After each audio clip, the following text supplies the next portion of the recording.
안녕하세요, 여러분. 오늘 서초 50 플러스 센터에서 여러분과 만나게 된 신정인입니다. 지금 제가 서초 50 플러스 센터 온라인 부스에서 이 온라인 강의를 촬영하고 있는데요. 이 강의를 촬영하고 있다 보니까 제가 문득 몇 년 전 생각이 납니다. 제가 몇 년 전 아주 어린 시절에 중고등학교를 같이 다녔던 친구들을 정말 졸업하고 나서 처음으로 만난 적이 있었습니다. 정말 몇십 년의 세월이 지났겠죠. 근데 그중 한 친구가 저에게 이제 하는 말이 중학교 1학년 때 아마 그 학급에서 장래 희망이라든지 뭐 어떤 가정 환경이라든지 이런 거에 대한 그 설문조사를 했던 것 같아요. 저는 그때 장래 희망을 라디오 방송 DJ라고 제가 적었었나 봐요. 지금은 저는 기억나지 않는데. 근데 그 친구는 중학교 1학년이다 보니 그 방송 DJ라는 말이 뭔지를 몰라서 자기가 그 설문지를 거두면서 이게 무슨 단어지? 하면서 집에 가서 그 단어를 찾아봤대요. 사전을 이렇게 펼쳐서. 그러면서 이제 그 DJ라는 단어가 디스크 자키 어떤 건지를 이제 알게 되고서는 자기는 굉장히 그게 좀 충격적이었대요. 나는 이 단어도 모르는데 쟤는 어떻게 장래 희망을 DJ라는 걸 적을 수 있었지? 그러면서 그 친구가 저를 만나서 몇십 년이 흘렀는데 그때 그 기억이 참 오랫동안 남아있다고 얘기를 하더라고요.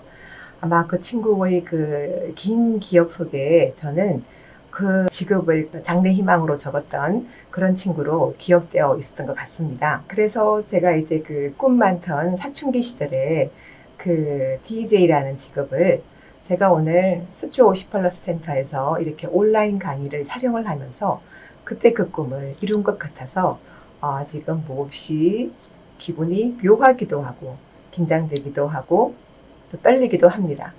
참고로 저에게 그 오랫동안의 기억을 이야기해줬던 그 동창은 남학생 동창이었습니다.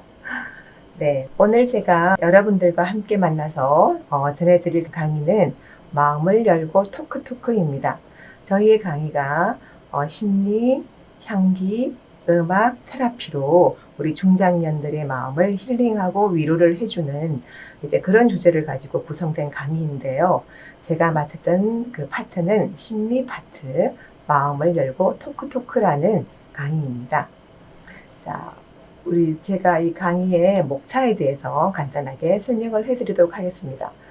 먼저 이 강의는 중년에 느끼는 몸의 변화와 심리적 변화 이해하기, 또 심리검사의 이해와 활용, 또 심리검사 해석 및 적응과 회복을 위한 시간, 이렇게 3개의 섹션으로 구성이 되어 있습니다. 오늘의 이 강의를 이제 하게 되는 저는 강사 신정인이라고 하고요. 대학원에서 상담학을 전공했고, 이제 임상심리, 청소년 상담사, 사회복지사 등의 자격증을 이제 갖추게 되었고, 그동안은 주로 진로 컨설턴트로 오랫동안 일을 했습니다. 이 강의의 기본 목표는 중장년의 심리 상태를 이해하고 스스로 회복할 수 있는 힘을 키운다를 강의의 기본 목표로 정했습니다. 자, 첫 번째, 중장년에 느끼는 심리적 변화와 몸의 변화 이해하기. 중장년이란 무엇일까요?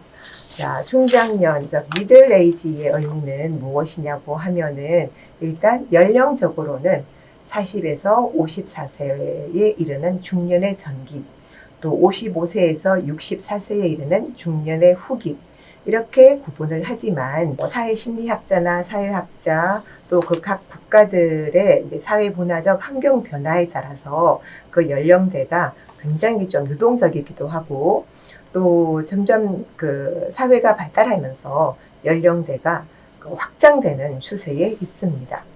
그래서 앞으로는 75세 이상을 노령층으로 하자, 노년인구로 정의를 하자, 그런 이제 안건도 있기 때문에 점점 앞으로 중장년의 그 범위가 넓어질 거라는 것은 분명한 사실인 것 같습니다. 자, 우리가 이제 중장년은 앞으로 이제 그 연령대의 대해서는 그렇게 이제 우리가 이해를 했고, 자, 어떤 사회적으로 어떤 위치와 어떤 그 이미지일까요?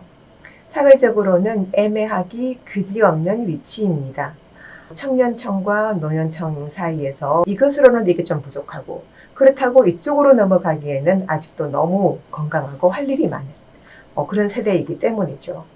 그리고 정말 가장 힘든 부분은 돈 들어갈 곳은 정말 많지만 돈 주는 사람은 없는 세대. 청년층은 자신의 진로 고민하지만 아주 급할 경우에는 부모 세대인 우리들로부터 중장년층으로부터 지원을 받을 수가 있죠. 가장 소비가 많은 세대이지만 돈 주는 사람은 없는 세대라는 거. 네, 우리가 다 이거 절감하고 있습니다. 또 그다음 특징이 은퇴를 고민하고 이후 진로에 대해서도 고민해야 하는 청년만큼 진로 고민이 많은 세대입니다. 정말 최근에 나온 책 중에 어른도 진로를 고민한다, 이런 책도 제가 본 적이 있는데요. 청년만 진로를 고민하는 것이 아니라 중장년층들도 앞으로의 살아갈 그 시간들이 너무 길기 때문에 앞으로 몇 번의 진로를 더 전환하고 바꾸고 해야 할지를 계속해서 고민해야 하는 그런 세대이기도 합니다. 그리고 부모를 부양한 세대이면서 자식도 계속 책임지는 세대가 지금 현재의 중장년기인 것입니다. 다음 보시면 중장년에 느끼는 이제 몸의 변화를 우리가 한번 이야기를 해보았으면 좋겠습니다. 중장년이 되면은 우리가 이제 가장 직접적으로 피부로 와닿게 되죠. 몸의 변화가 느껴집니다. 중년기 남성과 여성은 모두 생리적 변화를 수반하는 갱년기를 경험하게 됩니다. 남성은 40대부터 이제 골밀도가 저하되고 이제 근육도 감소가 되죠. 그렇게 되면은 이제 피로감이 더 이제 많이 느끼게 되고, 가장 또 본인들이 직접적으로 겪게 되는 것은 성기능 감퇴. 그래서 남성 기능의 전반적 저하를 경험하게 됩니다. 또 이제 그러다 보니까 체력과 근력의 감소, 시력과 청력의 저하, 관절염, 당뇨병, 심장병, 고혈압 등 성인병의 위험이 이 시기가 되면 점차 증가하게 됩니다. 자, 다음은 우리 여성들에 대해서 한번 또 알아볼까요? 자, 중장년에 우리 여성들은 어떻게 몸의 변화가 달라질까요? 자, 여성은 50세 전후가 되면은 호르몬 변화로 인해서 이제 폐경을 경험하게 됩니다. 이 폐경과 함께 여러 가지 다양한 갱년기 증상을 경험하게 되죠. 우리가 가장 쉽게 얘기할 수 있는 홍조, 얼굴이 달아올라요. 발한, 정말 땀이 나요. 또 잠자리에서도 땀이 납니다. 정말 이불을 흠뻑 적실 만큼 땀이 난다고 고통을 호소하는 경우도 참 많죠. 그리고 쉽게 깊게 잠을 들지를 못하는 수면 곤란, 수면 장애가 또 겪게 됩니다. 이런 그 호르몬 변화와 함께 피로감이 이제 계속해서 느껴지게 되고, 또 신경의 과민, 예민한 신경 변화를 느끼게 되죠. 그리고 두통, 편두통, 또 뭐 관절, 근육이나 뼈의 동통, 또 통증을 느끼게 돼요. 또 뭐 저림 현상, 이런 정말 반갑지 않은 다양한 신체적 변화를 중장년기가 되면은 정말 겪게 됩니다. 자, 이러한 이제 우리가 신체적인 변화에 대해서 우리가 살펴보았어요. 이런 신체적인 변화와 함께 이제 중년이 되면은 심리적인 변화도 동반되게 됩니다. 자, 중장년기는 생애 주기에서 정말 중요한 전환기입니다. 신체적, 심리적, 사회적으로 변화가 큰 시기입니다. 또 신체적 변화가 노화로 인한 기능 저하와 건강 문제라면 심리적으로는 다양한 문제를 경험하게 됩니다. 우리가 중장년기가 되었을 때 어떤 심리적인 변화를 겪게 되는지를 하나하나 살펴보도록 하겠습니다. 중장년기가 되면은 일단 첫 번째, 사회적 역할이 변화가 됨으로써 심리적 변화를 또 경험하게 됩니다. 자, 어떤 사회적 역할이 변화가 이루어질까요? 자녀의 성장, 독립과 함께 부모로서의 역할이 축소가 됩니다. 또 여성의 경우는 폐경과 함께 자녀 양육의 짐은 덜었지만 가정에서만 내가 너무 안주했어. 내 인생은 뭐지? 내가 뭘 하고 살았지? 이런 공허감, 압박감, 나의 인생이 모두 남편과 아이들을 위해서 다 바쳐졌다? 남편과 아이들에 의해서 나의 인생의 모든 것이 다 지배되었다는 정체감 상실과 공허감을 느끼게 됩니다. 우리가 흔히 이야기하는 그 빈둥기정후군을 이때 가장 많이 느끼게 되는 것입니다. 또 이제 그 다음에는 직업적 역할에서의 변화가 일어나게 됩니다. 중장년기가 되면은 직장에서의 은퇴를 준비해야 하고 또 명예퇴직이라든지 정년퇴직이라든지 다양한 직업적 역할에서 변화가 발생하게 됩니다. 이러한 직업적 변화는 개인의 자존감과 자아 정체감에 영향을 주게 되죠. 그래서 직업적 역할의 변화가 이제 필수적으로 불러올 수 있는 것은 사회적 지위가 변하는 거죠. 사회적 지위가 하락하고 은퇴 후에는 어떻게 경제 생활을 해야 하나, 이런 경제적 불안정은 심각한 정신적 스트레스를 유발하게 됩니다. 그리고 이제 신체적 변화와 건강 문제가 또한 동반됩니다. 신체적 변화가 본격화하는 시기여서 신진대사 저하가 되고 또 호르몬 변화로 인해서 우울증, 불안, 또 다양한 신체 증상을 경험하게 됩니다. 또 이런 신체적 변화는 심리적 스트레스를 유발해서 정신 건강에 매우 부정적인 영향을 줍니다. 우리가 앞에서 살펴봤던 신체적인 변화나 어떤 신체적인 장애들은 우리의 정신과 같이 맞물려 가서 결국 심각한 어떤 정신적인 스트레스, 우울한, 우울 이런 상태로 연결되게 되는 것입니다. 자, 그 다음 사회적 관계의 변화가 또 이 시기에는 발생하게 됩니다. 현재의 중장년기는 노부모와 자녀를 동시에 돌봐야 하는 샌드위치 세대입니다. 그래서 정말 그 돌봄의 스트레스 또 부담이 정말 가중되는 그런 시기이죠. 그래서 이중 부담에 따른 심리적, 신체적 피로가 가중됩니다. 또 부부 관계에서도 갈등이 발생을 할 수가 있습니다. 그동안의 직장에서의 그 어떤 변화, 퇴직이라든지 명예퇴직이라든지 전직이라든지 이런 상황에서 부부 관계에서도 갈등이 매우 빈번하게 발생하게 되고, 이러한 갈등은 결국 정신건강에 부정적 영향을 주게 마련입니다. 자, 다음은 또 어떤 변화가 있을까요? 자, 중장년기가 되면은 삶의 성취에 대한 재평가가 또 이루어집니다. 본인이 노력하고 정말 열심히 해서 직업적, 사회적 성취를 이루고 이제 안정감을 느낄 때는 삶에 대해서도 긍정적 태도가 유지가 되지만, 직업적 성공을 거두지 못했거나 가족 관계에서 기대했던 역할을 이루지 못했을 때는 심각한 좌절과 무력감을 경험하게 됩니다. 그래서 정말 이때의 그 중장년기의 남성분 혹은 여성분들이 자녀를 결혼시킬 때 심각하게 그런 생각을 하게 되죠. 내가 뭐 하고 살았을까? 내가 아이에게 이렇게 아무것도 정말 뭐 해줄 수가 없구나. 내가 아이에게 든든한 배경이 되어줄 수가 없구나. 이런 걸로 이때 고민을 하게 되는 경우도 참 많이 만나게 됩니다. 자, 그래서 이렇게 이제 자신의 사회적 역할, 또 어떤 신체적인 변화, 또 심리적인 변화가 이어질 때 우리가 이제 겪게 되는 것이 중장년기의 정신적 위기라는 것을 겪게 됩니다. 자, 미드라이프 크라이시스. 자, 중장년기의 정신적 위기를 우리가 한 번씩 겪게 되는데, 자, 중장년기는 인생에 한계가 있음을 분명히 인식하는 시기입니다. 인생의 정점이 지났다는 당혹감, 또 하나의 역할을 끝낸 것에 대한 공허감, 이런 것을 느끼게 되죠.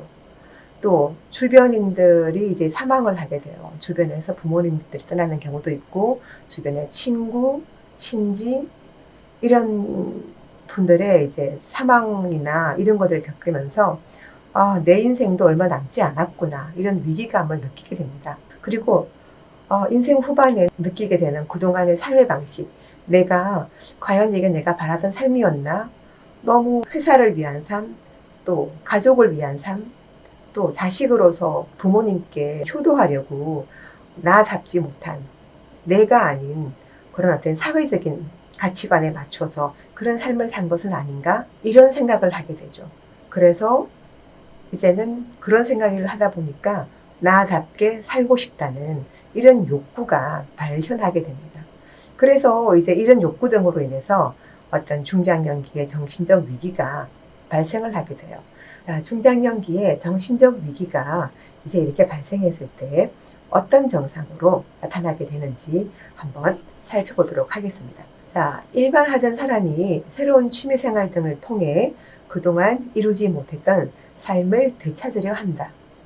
가정의 굴레에서 벗어나 새로운 연애 상대를 찾는 경우도 적지 않다. 전직, 창업, 이민, 이렇게 인생의 방향을 전환하기도 한다. 가장 심각한 경우는 알코올이나 도박 등 의존증에 빠지게 되는 경우입니다. 그래서 이런 중년의 정신적 위기가 일정한 시기에서 자신이 컨트롤할 수 있는 그 하나의 단계로 지나가면 다행이지만 이때 이것을 잘 컨트롤하지 못해서 알코올이나 약물에 의존하게 되고 또 도박 등에서 빠져서 의존하게 되면은 가정의 어떤 정말 파괴, 가정의 해체, 그리고 본인도 우울증 등으로 인해서 극단적 선택을 하는 경우도 발생을 하게 됩니다. 자, 그럼 우리가 이제 이러한 상황을 우리가 알게 되고 이해를 하게 되면은 이러한 증상이 우리에게 찾아왔을 때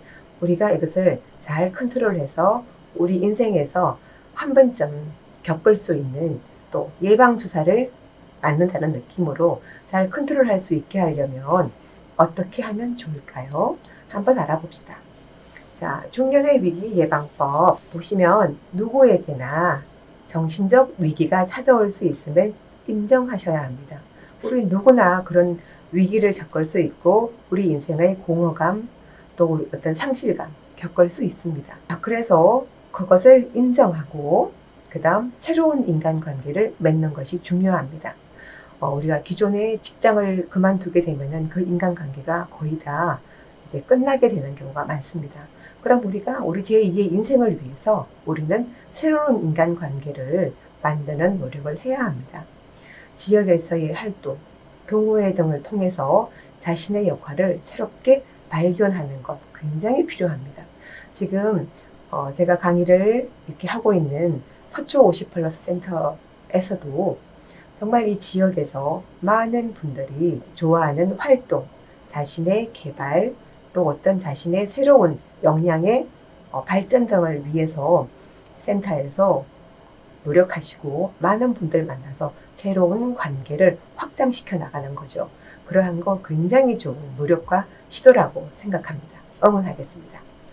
자, 그 다음 세대 간의 교류를 활발히 하도록 해서 독선적이고 완고한 성향을 낮추셔야 합니다. 지금의 그 청년층 자녀들이 식사를 같이 잘 안 하려고 해요.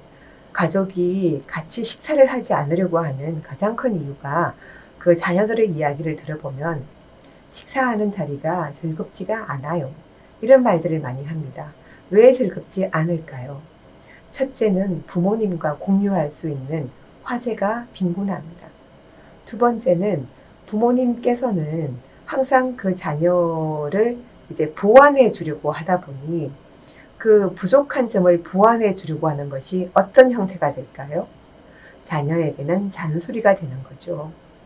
그리고 자녀가 이야기하기 싫어하는 어떤 진로 부분, 직업적인 부분 이런 거에 대해서 계속해서 이야기를 하다 보니 그게 부모님으로서는 좀 이야기를 하고 싶은 그 대화의 소재인데 자녀들은 그 대화가 굉장히 부담스러운 거죠. 그러다 보니까 세대 간의 교류가 점점 갈수록 희미해지고 마지막에는 단절될 수 있는 그런 위험에 처하게 되는 것입니다.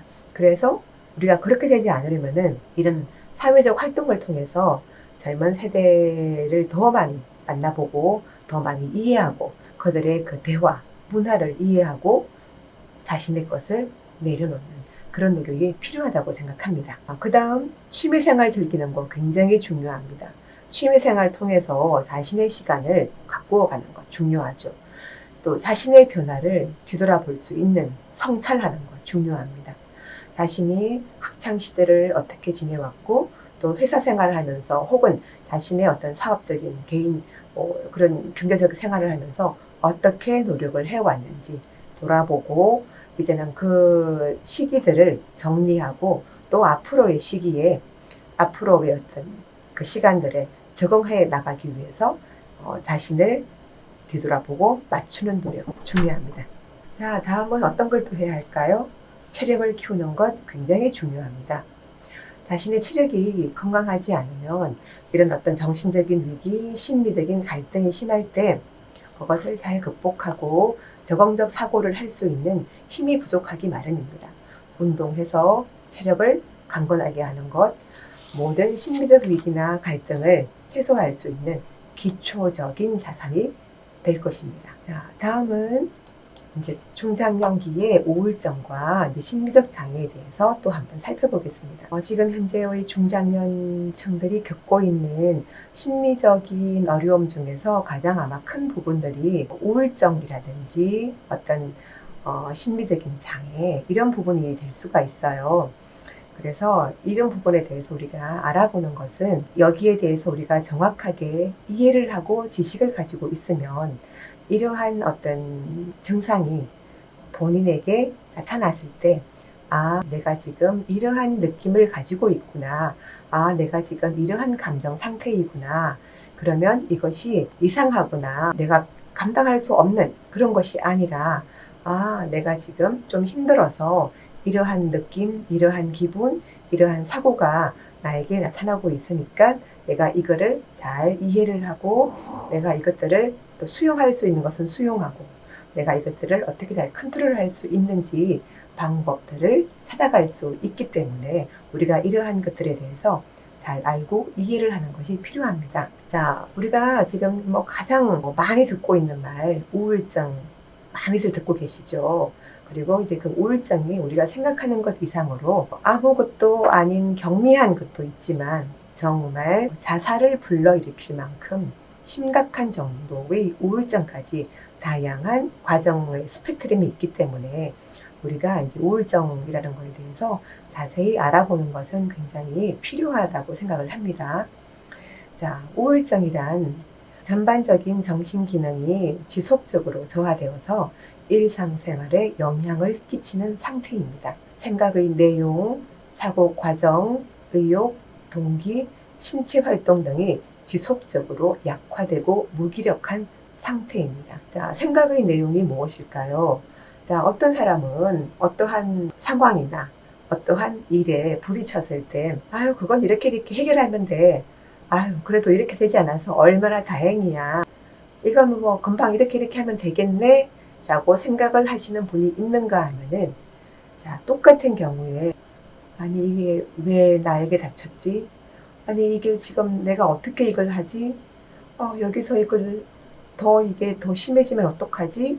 이렇게 굉장히 비관적인 부분에, 부정적인 부분에 포커스를 맞춰서 생각하시는 분들이 또 계세요. 그렇게 되면은 이제 이런 분들은 생각의 내용이 부정적이죠. 그 생각의 내용이 부정적이면은 스트레스 유발을 하게 되죠. 그리고 이렇게 되면은 문제를 해결할 방법을 찾기도 힘들어지게 됩니다. 신체적인 기능도 또한 유기적으로 같이 저하가 되게 됩니다. 중장년기에 있어서 남성의 경우는 경제적 어려움으로 또는 어떤 직업에서의 이제 은퇴 등으로 인해서 존재감이 약화가 되죠. 또 사회적 위축이 되고 가정 안에서도 위축이 되고 하니까 이런 부분이 이제 우울감을 초래하게 됩니다. 만약에 실직 등으로 인해서 가정 안에서 고립감을 느낄 때는 우울감이 더욱더 증가하게 돼요.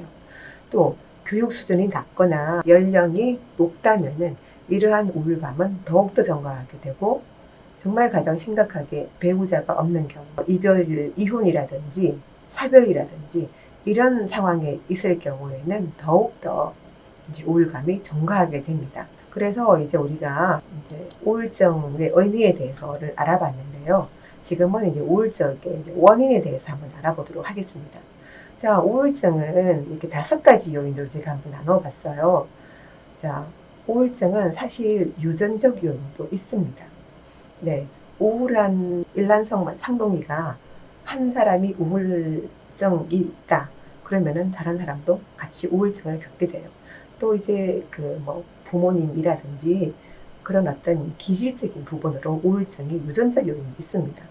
그 다음 이제 생물학적 요인이 있겠죠. 이것은 우리 뇌 안의 어떤 신경 전달 물질이나 호르몬 이상으로 인해서 이런 우울증이 발병하게 되는 것입니다. 이때는 약물 치료가 필요할 수 있어요. 또 이제 환경적 요인이죠. 대처하기 어려운 상황이 발생했을 때, 그죠? 이혼이라든지 사별이라든지 이런 내가 대처할 수 없는 이런 환경적 요인이 발생했을 때 우리는 굉장한 심리적인 스트레스를 겪게 되고 우울감 또 우울증으로 발전할 수 있게 됩니다.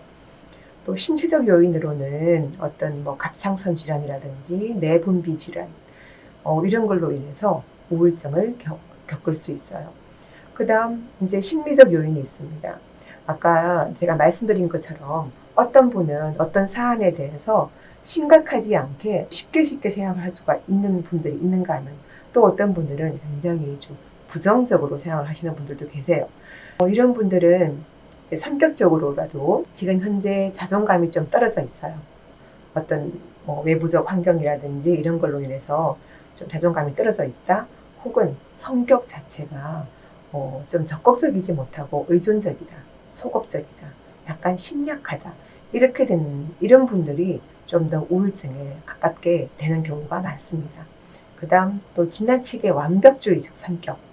지나치게 완벽하려고 하다 보니 자기 자신에 대해서까지도 자기의 기준으로 마음에 들지 않아요. 왜냐? 기준이 높기 때문에. 그래서 이런 분들이 이제 좀 더 스트레스가 많고 스트레스가 많다 보니까 우울증으로 이제 넘어가게 되는 이제 그런 상황이 발생을 하게 됩니다. 자, 우울증의 증상은 어떤 게 있을까요? 우울증의 증상은 우울하고 무기력한 기분이 지속된다.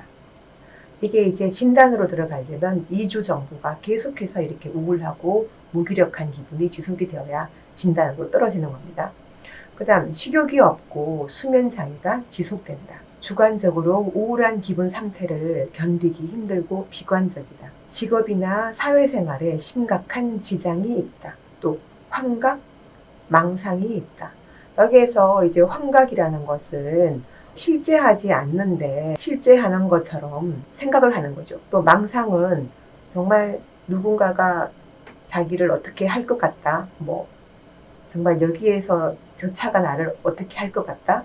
이런 생각들이 계속해서 든다면은 이것은 일상생활에 이어가는 것이 어렵기 때문에 이런 것도 지금 이제 우울증의 증상으로 들어갑니다. 그리고 이제 가장 심각한 단계를 가면 이 우울증을 견디기 힘들어서 죽고 싶다는 생각에까지 이르게 되는 심각한 단계죠. 이렇게 자살 사고를 하는 것, 자살을 하고 싶다라는 이런 생각까지 하게 되는 것이 이제 우울증의 증상입니다. 생활 속에서 만약에 본인 스스로가 생각할 때 나는 이 우울증이 정말 괴롭다라고 생각을 한다면 그때는 다르게 생각을 해보셔야 돼요. 그때는 심리 상담을 받아보시는 것도 좋고요. 또 심리 상담과 또 가볍게 약물 치료를 병행을 해보셔서 빨리빨리 그 기분에서 벗어나는 것이 굉장히 필요합니다. 이제 그렇지만 아직 거기까지 아니야. 우리가 일상에서 내 기분이 다운되었을 때 혹은 내 기분이 다운된 것을 나는 좀 더 좋게 발전시키고 싶어. 내 스스로가 건강하게 회복하고 싶어. 이렇게 생각을 하신다면 이제 이 우울증을 우리 일상에서 어떻게 관리할 수 있을까? 이것을 한번 보시면 좋을 것 같습니다. 자, 단순하지만 일정한 루틴을 만드는 거 굉장히 중요합니다. 자, 우울감을 느끼시는 분들이 아침에 일어나기를 힘들어 하세요. 그 이불 속에서 계속 누워있는 것. 그 이불에서 일어나서 침대를 벗어나오는 것. 그 간단한 동작을 굉장히 힘들어 하십니다. 왜냐하면 우울하고 무기력감을 느끼기 때문이죠. 그래서 단순하지만 일정한 루틴을 만드는 거가 얼마나 중요한가 하면은 나를 몇 시가 되면은 일어나겠다. 혹은 몇 시에 나는 오늘 하루에 해야 할 하루 일과표를 작성을 하겠다. 또는 매일 일기를 쓰겠다.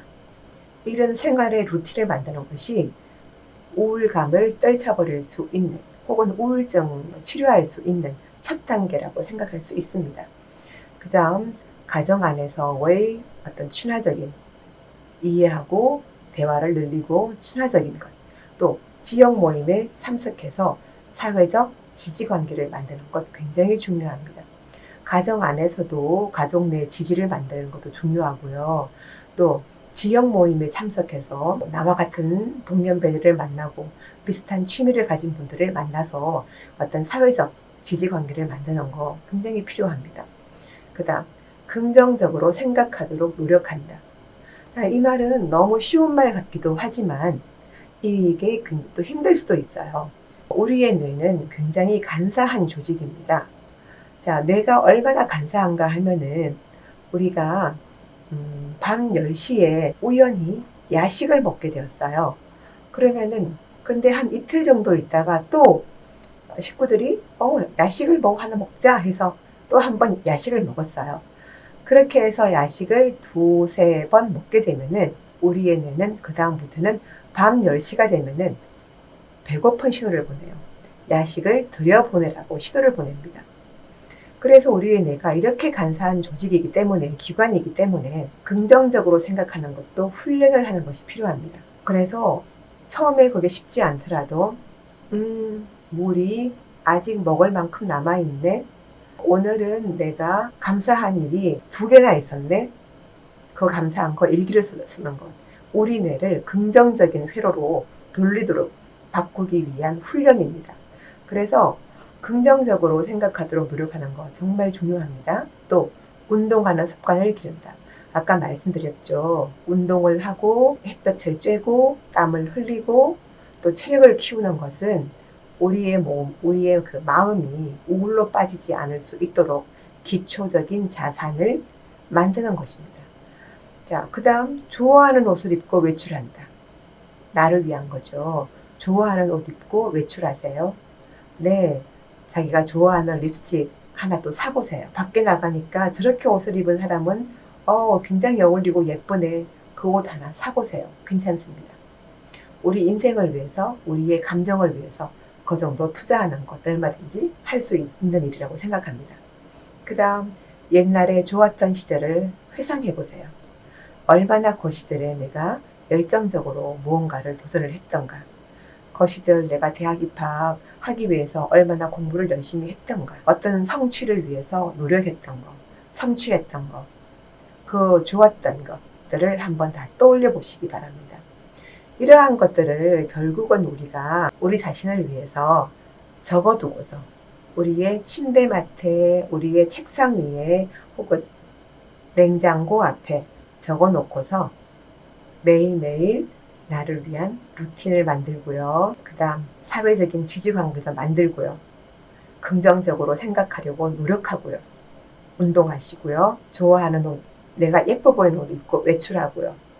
그 다음 내가 가장 열심히 살았던 또 좋았던 그때 회상하면서 내가 얼마나 열정적이고 진취적인 사람인지 스스로에게 입력하시기 바랍니다. 그렇다면은 지금의 이 우울감 혹은 지금의 좀 이렇게 쇠약해져 있는 이 기분, 쇠약해져 있는 이 신체적인 사이클 떨치고 일어날 수 있을 것입니다.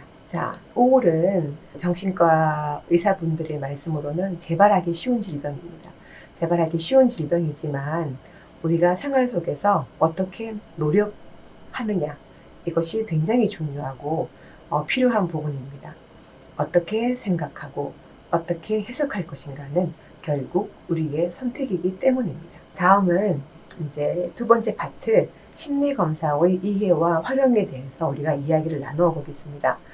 지금 여기는 이제 온라인으로 이제 강의를 하는 거기 때문에 심리검사를 직접적으로 하면서 여러분들과 만날 수는 없는데요. 다음 차시 오프라인 강의에서 여러분들을 만날 때는 우리가 간단하게 할 수 있는 심리검사지를 가지고서 우리들이 어떤 심리, 우리들의 마음은 지금 어떠한지, 우리들의 마음은 지금 어떤 갈등이 있는지, 우리에게는 또한 어떤 결핍이 있는지, 무엇을 바라는지 이러한 것들을 심리검사를 통해서 조금 알아보고 이야기를 나누는 시간도 가지려고 합니다. 심리검사가 뭔지 일단 이해를 하셔야 되겠죠. 그 다음 또 심리검사를 또 왜 하는 거지? 이것도 우리가 이해를 하는 것이 필요합니다. 자, 심리검사는 우리의 심리에 대해서 측정하고자 하는 검사죠. 근데 우리의 마음속 혹은 우리의 심리, 우리의 뭐 정신 이런 게 바깥으로 보여지는 게 아니잖아요. 어떤 뭐 크기가 있다거나 몸무게를 잰다거나 줄자를 가지고 길이를 잰다거나 이런 게 아니다 보니까 우리의 심리 검사라는 것은 저 사람이 얼마만큼 적극적인가, 저 사람이 얼마만큼 또 성실한가, 또 저 사람은 과연 다른 사람에 대해서 어떤 뭐 책임감이 높은가, 이러한 것들을 우리가 알고자 할 때 그거를 이제 알 수가 없으니까 그거에 대해서 어떤 그 추상적인 그 개념에 대해서 속성을 설명할 수 있는 그 설명들을 그 가설을 주고서 그 속성에 대해서 수치화를 시킨 것이 심리 검사라고 이해를 하시면 됩니다. 그래서 이 측정하고자 하는 대상의 속성을 수치화해서 수준을 평가한 것이다. 이렇게 이제 이해를 하시면 되겠는데요. 다양한 이제 현장에서 심리 검사가 활용됩니다. 상담에서 우리가 심리 검사를 활용하는 것은 내담자와 상담자가 만나서 이야기를 할 때 그 내담자가 자신에 대해서 이야기를 하지만 그 내담자가 이야기하는 것만으로 충분하지 않을 수 있죠. 자신에 대해서 말하는 것을 꺼려할 수도 있고 꼭 필요한 말을 감추고 하지 않을 수도 있습니다. 그럴 때 이제 상담자는 그 내담자에게 필요한 질문들을 던지기도 하고요. 또 심리검사지를 활용해서 이 내담자가 가지고 있는 어떤 갈등, 결핍, 어떤 정서, 사고 이런 것들에 대해서 알아볼 수 있습니다. 그래서 이제 심리검사의 종류에는 조금 어려운 이제 말일 수는 있어요. 투사적 검사, 프로젝티브 테스트라고 하는데요. 투사적 검사가 있고 또 이제 객관적 검사가 있어요. 투사적 검사라는 것은 어떤 자극을 줄 수 있는 어떤 검사지 같은 것을 이제 피검사자에게 제공을 합니다. 이 그림이 어떻게 보이세요? 자, 이 그림에서는 무엇을 하고 있을까요? 이런 질문을 던집니다. 그러면은 이제 피검자, 즉 내담자는 그 뭐 그림이나 이런 거에 대해서 경계심을 갖지 않고서 자연스럽게 말을 할 수 있는 거죠.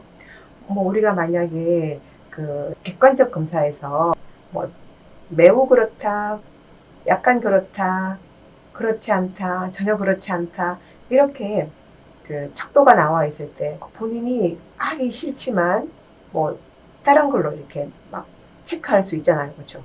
그런데 투사적 검사는 그런 게 없이 어떤 자극에 대해서 내담자가 어떻게 반응하는가를 투사해서 그 피검자의 심리적인 상태를 체크하는, 알아보는 거라고 생각을 하시면 됩니다.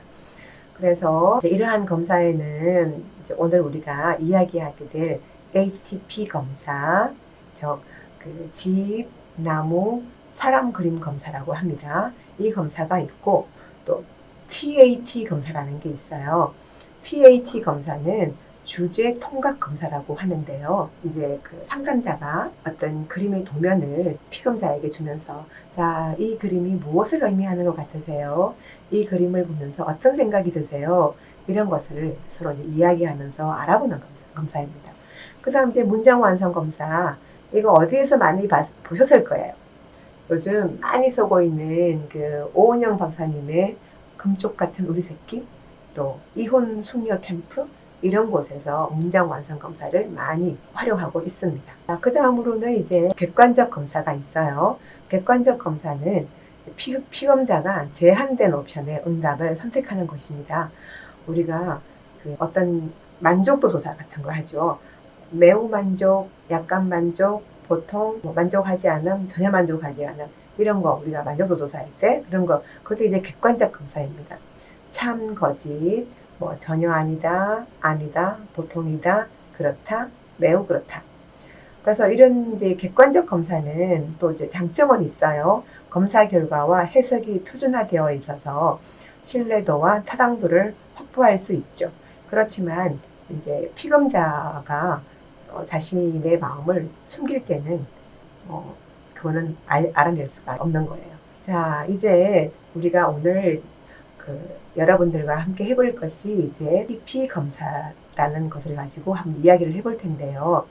자, 집, 나무, 사람을 그리면서 자신의 결핍된 부분, 갈등 상황 등을 객관적으로 살펴보고 이해할 수 있습니다. 이 검사는 모두 이제 넉 장의 백지에다가 각각 집을 한 장 그리고요. 그 다음 나무를 한 장 그리고요. 그 다음은 사람을 그립니다. 그것을 이제 가로, 세로, 세로에 맞추어서 이제 그려봅니다. 이때 지나치게 예쁘게 그려야 되겠다, 잘 그려야 되겠다, 정확하게 그려야 되겠다 이런 건 없으시고요. 그 그림을 그릴 때 내가 생각하는 집, 내가 살고 싶은 집, 내가 생각하는 어떤 좋은 집, 내가 이런 집에는 창문이 이렇게 있으면 좋겠어. 내가 살고 싶은 이 집에는 문이 이렇게 되었으면 울타리가 있었으면 좋겠어. 이런 거를 생각하시면서 그냥 자연스럽게 그리시면 되는 거예요. 그 다음 이제 나무를 그리실 때 내가 좋아하는 나무는 어떤 나무일까요? 내가 좋아하는 나무는 나는 단풍나무가 정말 좋아. 그렇게 여름에는 푸르게 있다가 가을이 되면 빨갛게 물드는 단풍나무. 나는 보니까 저 수양버들이 참 좋아. 바람이 불면은 살랑살랑 나부끼는 수양버들이 내 마음도 편안해지는 것 같아. 그럼 수양버들 나무를 그리시면 됩니다. 또 나는 나무는 튼튼해야지 이렇게 하셔서 이제 나무 이렇게 나무의 줄기를 굵고 크게 그리시면 또 그렇게 그리시면 되고 내가 생각하는 나무는 보니까 이런 모양의 여기에 보니까 나이테도 있고 이렇게 좀 나무에 오미도 있고 가지는 이렇게 뻗어간 나무가 내가 생각하는 나무의 모습이야. 그러면은 그대로 한번 그려보시기 바랍니다. 자, 그 다음은 사람 얼굴을 그리셔야 돼요. 사람 얼굴은 어떻게 그리면 좋을까요? 자기가 자기의 얼굴을 그리셔도 되고요. 사람은 이렇게 그려야지 생각하신다면 그대로 그리시면 됩니다. 그래서 나는 사람은 이렇게 하는 게 제일 좋은 것 같아. 그대로 한번 그려보시기 바랍니다. 자, 이제 보면은 그래서 우리가 다음 오프라인 시간에는 우리가 HTP 검사를 해볼 거기 때문에 그 검사에 대해서 긴장하지 마시고 내가 이런 거 그리면 나는 이제 어떤 걸 좀 더 그리고 싶은지 자연스럽고 편안하게 마음이 가는 대로 그려보시면 됩니다. 여기를 보시면 지붕이 크지 않습니다. 집과 함께 이렇게 올라가고 있고 전반적으로 굉장히 좀 단순하죠. 복잡하게 그리지 않았어요. 근데 이 그림에 있어서 가장 특징은 아래선이 없는 거죠. 아래선이 없는데 지금 이제 이 학생아이 같은 경우는 학업 성적이 우수해서 외고에 진학을 했는데 외고에 진학을 해서 느끼는 가장 어려움이 뭐라고 생각하세요? 중학교 때까지는 굉장히 학업 성적이 우수해서 선생님의 인정과 사랑을 받았죠. 그래서 자기의 아마 자존감도 굉장히 높았을 겁니다. 그런데 이제 외고에 들어가면 이 학생이 그 외고에서 그 학생들과 비슷하거나 아니면은 하위 클래스일 수도 있어요. 그럼 중학교 때까지 받았던 그 모든 애정과 관심, 자존감이 고등학교에 가서는 다 지금 떨어지고 낮아져서 이게 이제 심해지면은 자기 효능감이 굉장히 떨어져서 나는 계속해서 시험을 쳐도 시험도 어렵게 나오니까 내 성적은 정말 이렇게 하위 등급밖에 못 받는구나. 굉장히 심각하게 이제 우울감에 빠질 수가 있어요. 자기 효능감 떨어지고 그럼 공부를 더 해야겠다는 어떤 의욕 같은 게 사라지는 그런 심각한 상태에 빠질 수가 있는 거죠. 그래서 학교 생활에 적응이 어려워서 늘 불안하고 잠꼬대도 심하게 하는 불안하고 막 내가 이제 아무 곳에도 인정받지 못한다는 그런 마음이 있으니까 잠꼬대 심해지고 심리적인 갈등도 굉장히 심해지는 거죠. 자, 벽 아래 지평선이 없는 것, 선이 없는 것은 텅 비고 미완성된 느낌. 자, 여기에서는 내적 경험 부족을 반영한다고 되어 있습니다.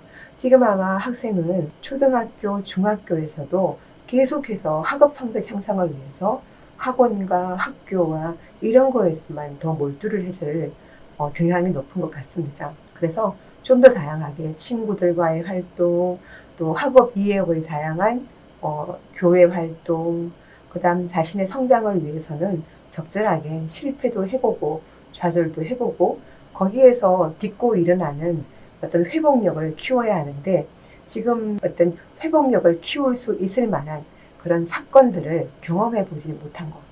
그래서 굉장히 지금 좀 심적인 어떤 자산이 약한 이런 것을 이 그림에서는 지금 볼 수 있습니다. 자, 나무 그림을 그린 이제 학생은 10대 중반의 여학생입니다. 나무 그림 굉장히 잘 그렸어요. 그렇죠? 근데 이 그림에서도 보면은 몇 가지의 이제 우리가 좀 터치를 해야 될 부분 혹은 캐치를 해야 될 부분들을 발견하게 됩니다. 지금 보면은 나무가 굉장히 크고 풍성하죠. 그럼 거기에서 이제 나무의 기둥 혹은 뿌리 이런 부분에 대해서 우리가 조금 살펴볼 수 있을 것 같습니다. 심리검사 해석 및 적응과 회복을 위한 시간이 이제 마지막 세 번째 섹션입니다. 자, 우리는 중장년기의 변화와 위기를 인식하고 적응하는 노력이 필요합니다. 우리가 알고 이해를 해야만 그것을 어떻게 해결해 나갈 것인지 그 방법을 찾을 수 있는 힘이 생기기 때문입니다. 심리상담의 최종적 목표는 자신을 이해하고 해석하는 힘을 키워서 적응적 생활을 하는 것입니다. 어떤 상황을 선택할 것인가는 우리의 해석과 판단에 달려 있습니다. 제가 여러분들과 이 얘기를 한번 나눠보고 싶습니다.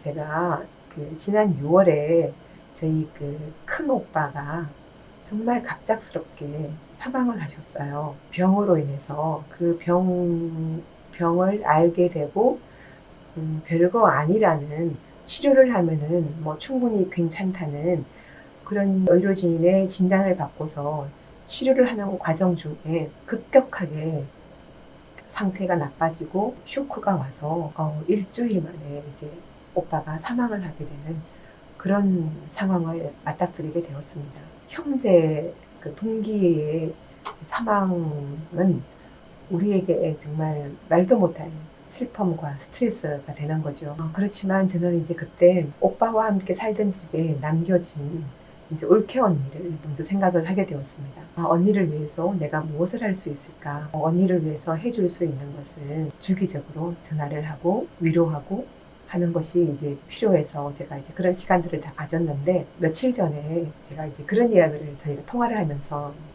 마지막에 그런 얘기를 했어요. 일상의 이야기를 나누고 그다음 자연의 이제 변화를 또 이야기를 하고 하면서 언니 우리는 오빠와 이별을 했지만 언니는 또한 이별은 했지만 언니가 독립적으로 살아갈 수 있는 자유를 얻었다고 생각을 해요. 언니가 살고 싶은 인생의 어떤 방향, 언니가 더 독자적으로 갖고 싶었던 자유, 하고 싶었던 일들을 언니가 기획하고 추진해 나갈 수 있는 자유를 얻었기 때문에 언니 우리에게는 슬픔만이 있는 것은 아니라고 생각을 해요. 라고 이야기를 했습니다. 그때 올케 언니와 제가 자유라는 것을 주제로 해서 정말 많이 공감하고 굉장히 오랫동안 자유에 대해서 우리가 통화를 했었습니다. 아마 언니에게는 이별에 대한 슬픔을 계속해서 이렇게 되짚고 그거를 위로하는 것보다 앞으로 독립적으로 또 주도적으로 살아갈 수 있는 힘과 자유가 생겼다는 그 방향을 이야기하는 것도 저는 굉장히 좋았다고 생각이 듭니다. 결국 우리가 인생을 살아가면서 많은 어려움에 처하지만 어떤 방향을 볼 것인가, 또 어떤 판단과 선택을 할 것인가, 우리를 위해서 어떤 것이 더 좋은 것인가, 그러한 것을 생각하고 판단하고 선택할 수 있는 것은 결국 우리 자신에게 달려 있다고 생각합니다. 그래서 50플러스 센터를 방문하시고 그 모든 많은 강의의 과정들, 또 자기 발전의 과정들, 또 자기 개발을 위한 노력을 하시는 모든 참여자분들이 중장년기의 위기나 심리적 변화를 잘 이해하시고 이 모든 것들도 슬기롭게 소화하시고 극복하셔서 앞으로 더 빛나는 다음 시간들을 준비하시는 그런 여러분들이 되셨으면 좋겠습니다. 자, 긴 시간 저와 함께 해주셔서 굉장히 감사합니다. 저희는 다음에 오프라인에서 여러분들과 조금 더 다른 모습으로 또 만나도록 하겠습니다. 감사합니다.